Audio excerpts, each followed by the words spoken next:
Bonjour à tous et bienvenue dans ce nouveau défi de la vérité. Aujourd'hui, j'ai le plaisir de recevoir Laurence Beneux, qui est une de nos journalistes. Bonjour Laurence. Bonjour Xavier.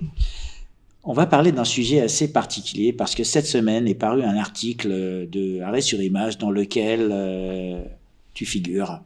Un article à charge. Puisque tu fais aussi partie d'un projet de la nouvelle création d'une agence de presse qui s'appelle Citizen Light. Et tu as été interviewé par un journaliste qui s'appelle Thibaut Shepman. Tu as interviewé au téléphone. Et ce que j'aimerais que tu fasses, c'est que tu nous racontes un petit peu ce qui s'est passé et quelle a été ta surprise quand tu as reçu cet article. J'ai reçu d'abord, j'étais très surprise parce que l'article est diffamatoire et calomnieux du début à la fin. Et en plus parce qu'il ne respecte absolument pas ce qui m'avait été annoncé. Bon, déjà, moi, j'étais un peu surprise que Arrêt sur Image se penche sur une agence de presse qui a encore rien produit. Normalement, Arrêt sur Image est censé regarder des informations quand elles sortent. Donc, on rappelle Citizen Light, c'est un projet d'agence de presse créé par 4 journalistes pour, on va dire, concurrencer ou faire comme l'AFP, comme Agence France Presse, journalisme collaboratif citoyen. Voilà, c'est plus ça. En fait, moi, ce qui m'a intéressé dans le projet, parce que je suis pas à l'initiative du projet, on m'a juste demandé si éventuellement je le rejoindrais, si ça m'intéressait, j'ai dit oui parce que si ça la m'intéresse. Philosophie, le concept, la vision t'intéressait. Oui, voilà, exactement. D'ailleurs, c'était ce que je pensais qui intéressait aussi Arrêt sur Image, mais c'était pas ça du tout. Donc puisque au départ, ce qui m'a été présenté, c'est pourquoi des journalistes expérimentés, parce que c'est vrai que pour l'instant, les journalistes qui rejoignent, mais il y en aura d'autres, le projet sont des journalistes expérimentés. On a tous plusieurs décennies, en fait, ça ne me rajeunit pas, mais de journalisme derrière nous. Voilà. Et moi, en ce qui me concerne, ce que je trouve intéressant dans le concept de cette agence de presse, c'est d'offrir au public, en fait, aux gens, la possibilité, d'une certaine façon, d'avoir une main sur la hiérarchie de l'information et de voir traiter, de dire les sujets qui les intéressent. C'est-à-dire prendre donc des gens qui envoient des infos et en fait après on les vérifie. Et éventuellement, donc on fait le journal, parce que il y a quand même un travail de traitement à faire, c'est un métier, journaliste. Donc, et éventuellement, on les publie. Alors évidemment, ça peut pas être tout, parce que si ça marche bien, il y aura beaucoup de gens. Mais ça permettra au moins de voir des thèmes qui sortent, voilà, et de les traiter à partir de ces informations qui viennent de la base. Ce que je trouve intéressant aussi dans cette démarche, c'est que très souvent, je suppose que toi aussi, au détour des réseaux sociaux, j'ai vu, pourquoi est-ce qu'on parle de ça à l'étranger? Pourquoi est-ce que on n'en parle pas en France? Les gros médias. Enfin, il y a plein de sujets qui visiblement semblent intéresser les gens, qui se plaignent qui sont trop peu traités dans ce qu'on appelle les médias mainstream, c'est-à-dire en gros la télévision, puis ça s'est pas arrangé avec les chaînes d'information continue. C'est-à-dire on a l'impression qu'il y a 2 ou 3 sujets qui tournent pendant une journée, 2 jours, 3 jours, toujours les mêmes, et qui ne se passe rien d'autre dans le monde.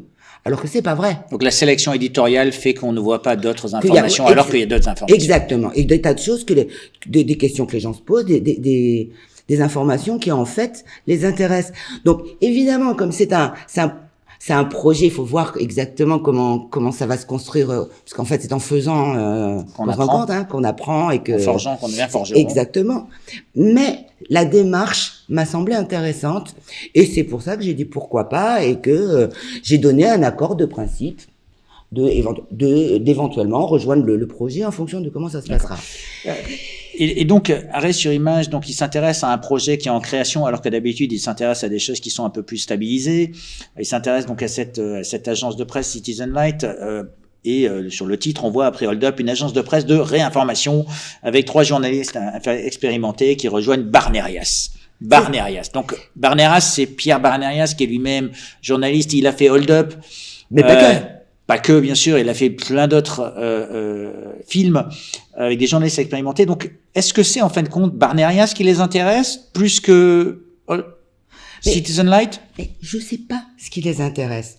Moi, on m'appelle pour ça.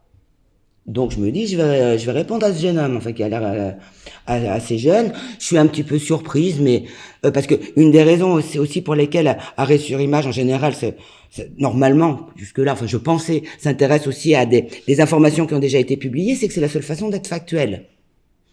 Là, on sait quand même déjà la démarche est subjective. Pourquoi est-ce que ça m'intéresse? Mais bon, je veux bien le dire.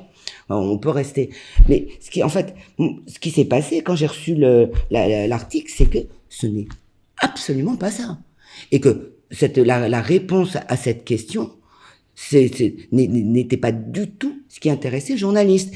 Et en fait, je découvre un article où il y a une succession d'attaques personnelles en règle sur les gens, les personnes, des attaques vraiment personnelles sur les personnes qui ont montré un intérêt pour le projet.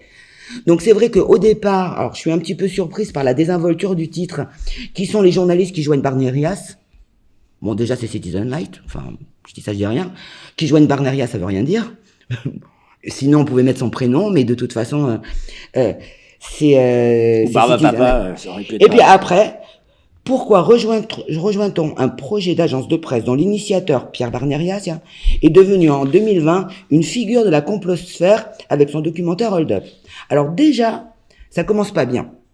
Je me dis qu'est-ce que ça veut dire figure de la complosphère? Moi, j'ai toujours pas compris déjà exactement ce qu'on entendait par le terme de complotiste. On nous parle de complotiste sans jamais parler de complot. Enfin, bref, avec son documentaire Hold Up, ok. C'est une chose. D'abord, il n'a pas fait que ça dans sa carrière. Mais de toute façon, il s'agit pas de ça. Il s'agit de toute autre chose. D'ailleurs, si je ne m'abuse, Hold Up était consacré à la crise à la crise du Covid et tout ça. Moi, par exemple, j'ai jamais travaillé sur la crise du Covid. C'est pas ma spécialité, c'est pas mon domaine d'expertise. Je connais à peu près rien en médecine et bien sûr j'ai des opinions, mais enfin c'est des opinions qui valent les opinions, enfin pour le coup les opinions du café du commerce, enfin voilà, c'est de l'opinion quoi. Mais avant de rentrer, donc en fait pour pas on va dire rentrer dans tout le détail du texte, le journaliste te contacte, il te vend quelque chose, il te parle de quelque chose, et ce que tu regardes, ce que tu reçois ne correspond pas du tout à ce qui a été évoqué. Alors non seulement ça ne correspond pas à ce qui a été évoqué. En plus, c'est d'un parti pris et d'une partialité incroyable.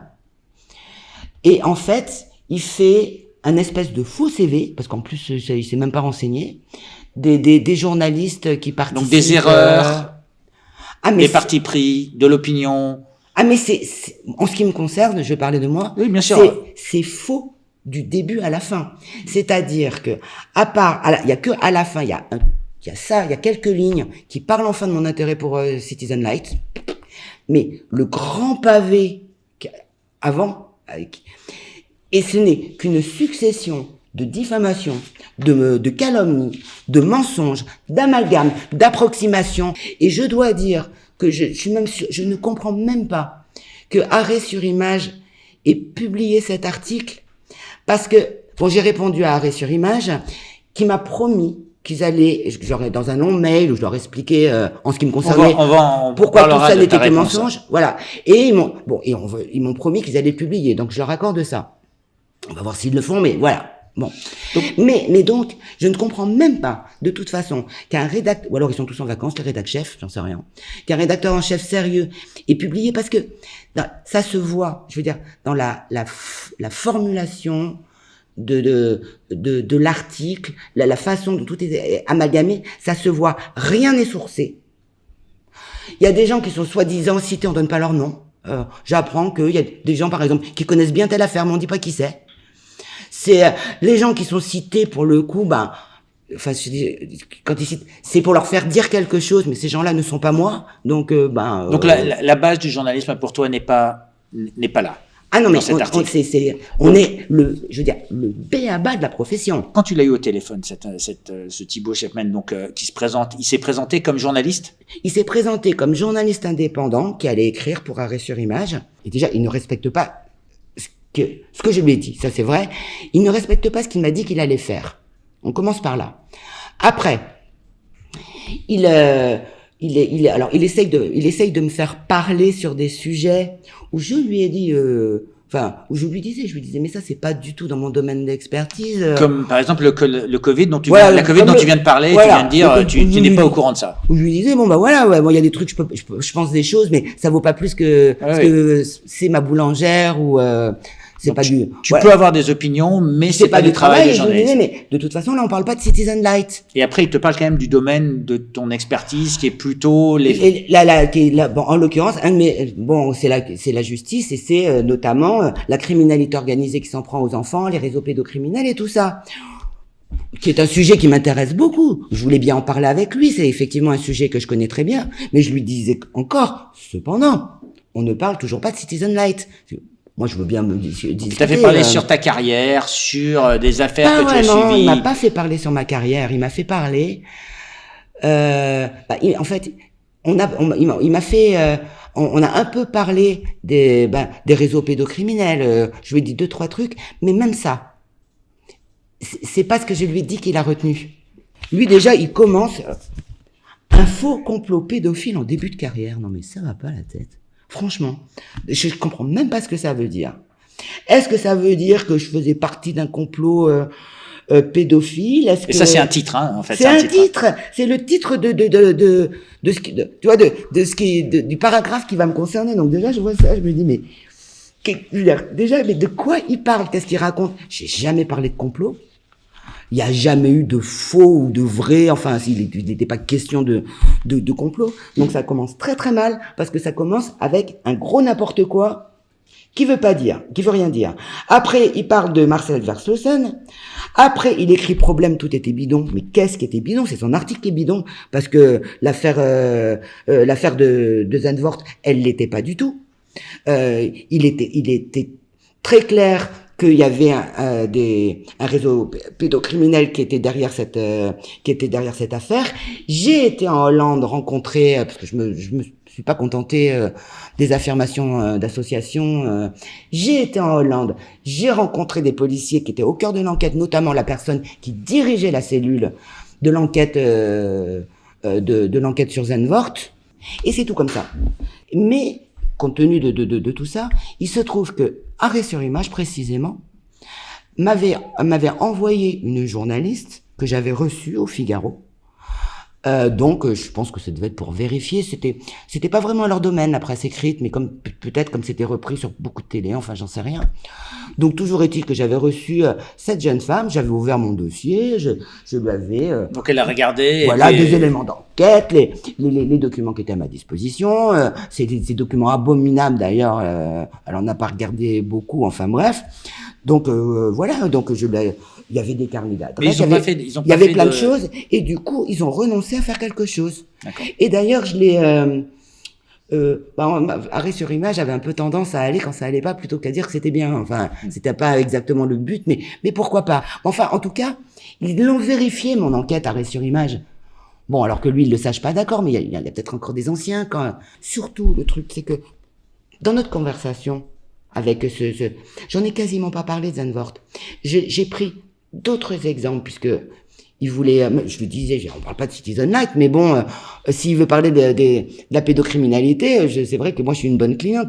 Je travaille depuis très longtemps sur ce sujet. Il me préoccupe, il me passionne beaucoup. Enfin, je pense que c'est un sujet sur lequel je parle facilement. Plus je suis bavarde.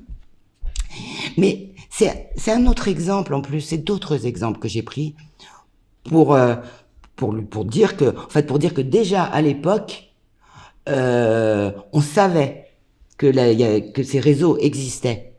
Alors lui, là, j'ai l'impression, il parle quand même comme s'il en doutait encore aujourd'hui. Il y a plus grand monde pour en douter aujourd'hui, parce que il y a quand même eu un paquet de coups de filet, y compris qui venaient de l'étranger. Enfin, ou alors il lit pas les journaux, et pour un journaliste, c'est embêtant.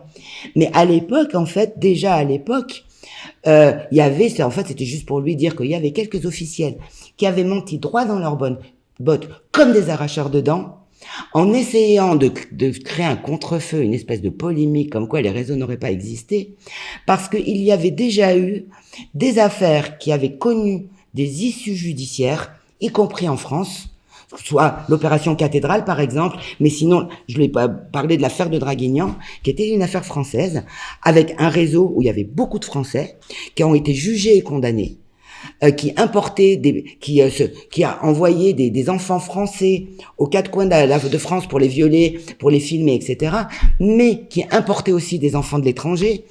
Il y avait eu énormément de choses qui avaient été prises, de documents qui avaient été prises dans cette affaire. Ils avaient en leur possession des snuff movies, ils avaient l'intention d'en tourner. Donc, Laurence, c'est indéniable que cette affaire a existé, elle a été couverte dans les médias, qu'un journaliste comme Thibaut Chapman ne la connaisse pas, on peut l'excuser. Par contre, qu'il ne se renseigne pas, ça devient une faute, non? Mais ça devient complètement inexcusable, parce que, en fait, du coup, parce que quand je vois ça, je me dis, mais attends, en fait, c'est même pas tout ce qu'il a fait, c'est d'aller chercher des trucs sur les réseaux sociaux. C'est tout. Ou je lui avais bien dit que je ne travaille pas sur les réseaux sociaux. Et même, des fois, il me cite, entre guillemets, c'est des phrases que j'ai pas dites. Donc, Prise non seulement hors de contexte, mais il a inventé du contenu. C'est ça. Ou alors, il a pris un petit bout qui était là, un petit bout qui était là, et il les a mis de l'amalgame. ensemble. Il a fait une espèce d'amalgame. Ouais, mais le problème, c'est que le petit bout qui est là plus le petit bout qui est là, mis ensemble, ça fait pas ce que j'ai dit, ça. Donc, hors de contexte, hors de propos, des amalgames. Des citations déformées, tronquées, je veux dire, vraiment, c'est scandaleux. Alors, dans la profession, de manière générale, quand tu es journaliste, il y a un autre journaliste qui fait ça. Est-ce que tu as pris ton téléphone pour le rappeler? Déjà au départ, j'apprends que cet article est sorti, et je ne suis pas abonné à Arrêt sur Image. Donc, il me le dit pas. Déjà, il a pas la correction de me le dire. Et donc, du coup, j'appelle Arrêt sur Image en disant, bah, écoutez, quand même, j'ai consacré plus d'1 heure au téléphone. Le minimum, c'était de me l'envoyer. Donc, très gentiment, d'ailleurs, il s'appelle un rédacteur en chef adjoint, Loris Guémard. Loris Guémard t'envoie un lien. M'envoie le lien pour que je puisse lire l'article. Et là, je lis l'article. Et là, les bras m'en tombent. Et là, je lui envoie un message, toujours privé, voilà, en lui disant c'est quoi ce torchon, qu'est-ce que c'est que qu'est-ce que c'est que Tu lui demandes des comptes, donc. Donc je lui dis surtout que c'est faux, et je lui dis que je vais lui envoyer un droit de réponse. Et il me dit votre droit de réponse, comme on le fait toujours, sera, les éléments factuels machin seront publiés. Très bien. En même temps, parce que je regarde, je me dis mais en fait il a rien, en plus il a rien lu, quoi. Il connaît, il sait rien de ce que j'ai fait. Enfin, j'envoie un texto à Thibaut Chapman, et je lui demande, s'il a lu un seul de mes articles, de mes bouquins. S'il a vu des magazines que j'aurais pu faire à la télé, il y en avait notamment un sur à l'émission 90 minutes sur Canal+, qui était assez long, qui était assez... Et là, tu obtiens une réponse, il avait vu ou il avait fait un minimum de recherche? Et comme il m'en avait parlé, et d'ailleurs au passage, parce que je pense que non, s'il avait vu Hold Up. Parce qu'à un moment, il me parle d'Hold Up. Bon, moi, je m'attends pas dessus parce que c'était pas le sujet, c'est pareil, on ne parle pas de Citizen Light. Mais je dis juste, je fais juste une remarque sur quelques minutes à la fin du film. Il répondit pas du tout dessus. Je me dis, toi, mon gars, tu t'as même pas vu le film, t'en parles. C'est un sommet de complotisme. D'ailleurs, 2 ans après, c'est de moins en moins complotiste, Hold Up. Donc, il finit par me répondre qu'il a lu le livre de la honte. Ok, admettons. C'est embêtant parce qu'il sait pas lire, hein, dans ces cas-là. C'est-à-dire, je lui ai dit, je lui ai écrit, je lui ai dit, si vous avez lu le livre de la honte, en diagonale. Si vous avez lu le livre de la honte, c'est un peu ennuyeux parce que, pour le coup, ou vous mentez de façon sciemment, ou vous savez pas lire, c'est embêtant. Et il me dit sinon qu'il a vu une interview de moi, faite par Carl Zero, et qu'il a lu le bouquin de Carl Zero. Ok. Enfin, je ne suis pas Carl Zero. Revenons un petit peu sur François, le fait qu'il traite François de machine à désinformer. On a vu que déjà sur Twitter, tu as débattu avec des individus qui professaient des fausses informations, et en expliquant que François n'a pas de journaliste, on t'a vu écrire, il y a des journalistes, arrêtez de dire des fausses informations. Donc là, tu lui poses quoi comme question à cet individu? En fait, il amène ça en me disant, mais à un moment, parce qu'il était très gentil, hein, avec moi à ce moment-là, c'était donc il y avait très peu d'objections à ce que je disais. Puis, de toute façon, il y avait pas grand-chose à objecter. Si on parle de la défense des enfants, je connais le sujet tellement mieux que lui. Et sinon, à chaque fois, je disais bon bah c'est de l'information. Voilà, c'est de l'opinion. Je sais plus. À un moment, il me parle du Covid. Je dis bah je lui dis les nouveaux variants. De toute façon, les nouveaux variants, après, il y a pas, il tue plus personne. Il me dit, oh, bah, quand même, il y a 60 ou 80 morts par jour. Je lui dis, ok. Je dis, ah bon? J'ai entendu à la radio que le dernier, quoi, n'avait tué personne. Mais peut-être, parce que je dis, peut-être que c'était des gens qui étaient là longtemps à l'hôpital. Je dis, ok, peut-être, j'en sais rien. Vous voyez, donc, il n'y avait pas vraiment matière d'antagonisme, enfin, je veux dire, c'était, et puis, donc après, je sais plus comment il amène, mais il me dit, et est-ce que, ah oui, parce que, je lui disais aussi que donc je suis spécialisé en gros dans ce qui a trait à la justice, enfin beaucoup au juridique, à la justice. Et donc essentiellement la protection des femmes et des enfants, notamment la criminalité organisée aux enfants et la police. Et puis on avait parlé aussi un peu des pratiques et surtout je disais en fait plutôt que de regarder ce que fait le voisin, moi ce qui m'intéresse c'est de faire du bon travail, quoi. Je m'occupe de mon travail à moi. C'est-à-dire, et je lui disais, je plaidais un peu pour un journalisme à l'ancienne, parce que c'est vrai que j'ai un peu ce côté-là, je déplorais que la presse soit devenue extrêmement éditorialiste et d'opinion, enfin, la presse, et on est de moins en moins, en fait, juste un journaliste très factuel, où on parle des faits, on les vérifie, on les recoupe. Quand il y a des sujets qui sont pas exactement sur le terrain du factuel, dans ces cas-là, on va interviewer, on donne la parole à des sachants, mais des vrais sachants qui connaissent leur travail. C'est pour toi du vrai journalisme. Voilà. Donc sur un sujet spécifique ou technique qui pour X ou X raison intéresse l'actualité, un sachant, un vrai sachant, et éventuellement, quand il n'y a pas consensus, un autre sachant qui va lui répondre, mais des sachants, des spécialistes. De manière à éclairer le lecteur. Voilà, et après, c'est comme ça que en fait, l'information rentre dans l'espace public et fait un débat public. D'ailleurs, puisqu'il voulait absolument parler du Covid, alors que je me tue à lui dire que je ne connaissais rien, je lui avais dit, en prenant cet exemple-là, je lui avais dit, par exemple, on va interviewer un infectiologue, un spécialiste, un généticien, parce qu'on avait parlé. Et s'il n'y a pas consensus, on va faire répondre un autre infectiologue.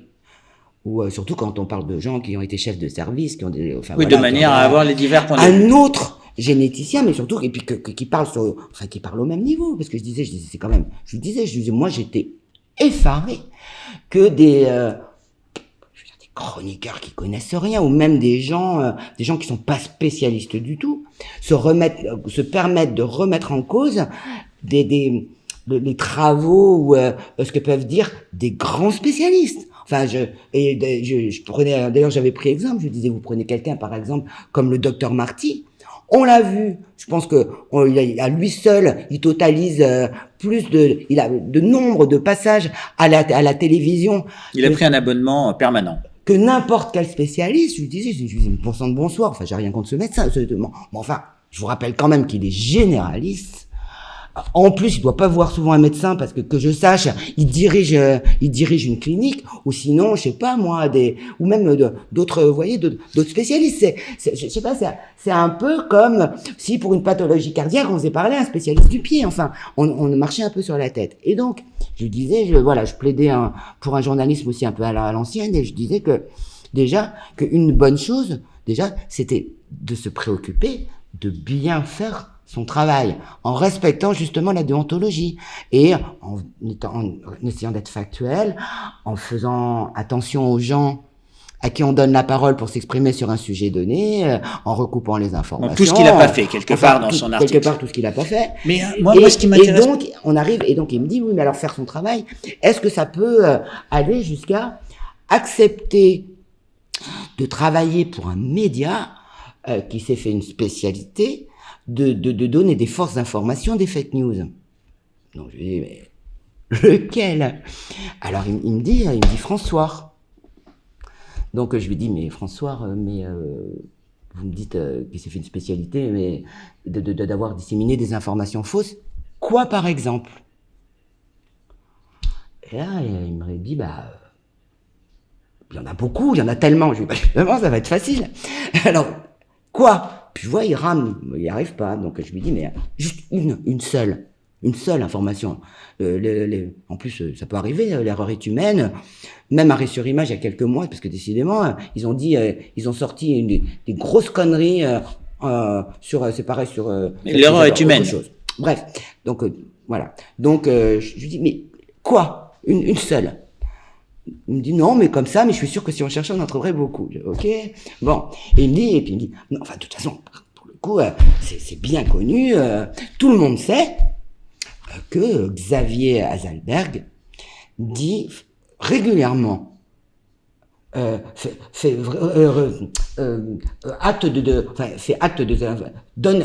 divulgue des fausses informations très régulièrement. Bon, donc il parle de toi là nominativement. Donc je repose la question, je lui dis ok Xavier Azalberg. Donc par exemple un seul juste un exemple, donc c'est pareil, alors, il y en a plein, je dis, bon, ok, alors si on n'a pas plusieurs, juste un seul exemple. Et il n'en trouve pas, et là d'ailleurs je me suis un petit peu agacé, c'est le seul moment où je me suis un peu fâché, où je lui dis, vous voyez, voilà, en fait, vous êtes comme des ânes, vous êtes, je veux dire, à relayer des rumeurs, mais donc quelque part à calomnier les gens, mais quand on vous demande un seul exemple, vous n'êtes même pas foutu de le donner. Et c'est globalement, je trouve, plus ou moins, ce qui se passe extrêmement fréquemment. Donc après, je lui dis en plus, je lui dis bon, en parlant de François, moi comme d'habitude, sur François, j'ai écrit beaucoup plus précisément sur la police, même beaucoup plus que sur la protection des enfants, puisque c'est aussi un sujet sur lequel je travaillais beaucoup. Aux dernières nouvelles, personne a critiqué mon travail sur la police, a dit qu'il y avait un début de désinformation ou je sais pas quoi. Donc, et je lui dis, ceci, je lui dis, bon, et donc, quand je passe à François, en tout cas, moi, je disais, s'il y avait des choses vraiment scandaleuses, insupportables, effectivement, peut-être que je travaillerais pas pour ce média, mais je n'ai rien vu de tel. C'est-à-dire, à chaque fois que je suis passé dans ce journal, s'il y avait un invité, c'est jamais rien qui m'a choqué. Je veux dire, je n'ai jamais vu, inviter, un poissonnier pour parler de viande, un cordonnier pour parler de médecine. J'ai toujours vu des gens qui étaient extrêmement spécialisés dans leur domaine, et par-dessus le marché, il y avait quelque chose qui était intéressant, c'est que ça donne en plus une ouverture sur l'étranger qu'on n'a pas forcément. Puisqu'il y a aussi des professeurs, des scientifiques, des interviews qu'on a fait à l'étranger, voilà, qui ont été faites à l'étranger ou en visio à l'étranger. Ça manque beaucoup, je trouve, en tout cas sur les chaînes de télévision françaises. Voilà, mais rien qui ne me choque. C'est-à-dire que après les gens interviewés, éventuellement il peut y avoir des gens qui seront pas d'accord avec ce qu'ils disent. Je commencerai à leur prêter un certain intérêt s'ils sont de même niveau de connaissance que les personnes qui parlent, de même niveau de compétence, de même niveau d'expérience. Je veux pas qu'un dentiste vienne me parler de recherche, se mettre à juger des recherches qui portent sur des décennies, parce que ça va pas le faire, mais il faut être sérieux, quoi. Mais je lui dis, moi, j'ai jamais rien vu, franchement, dans les gens qui ont été. Bon, t'as vu rien d'anormal, et là il te répond pas, quoi. Non, il me répond pas. D'accord. Et d'ailleurs, quand je me suis un peu énervé, que je l'ai un peu engueulé en disant, non, mais attends, il y a un moment, faut arrêter de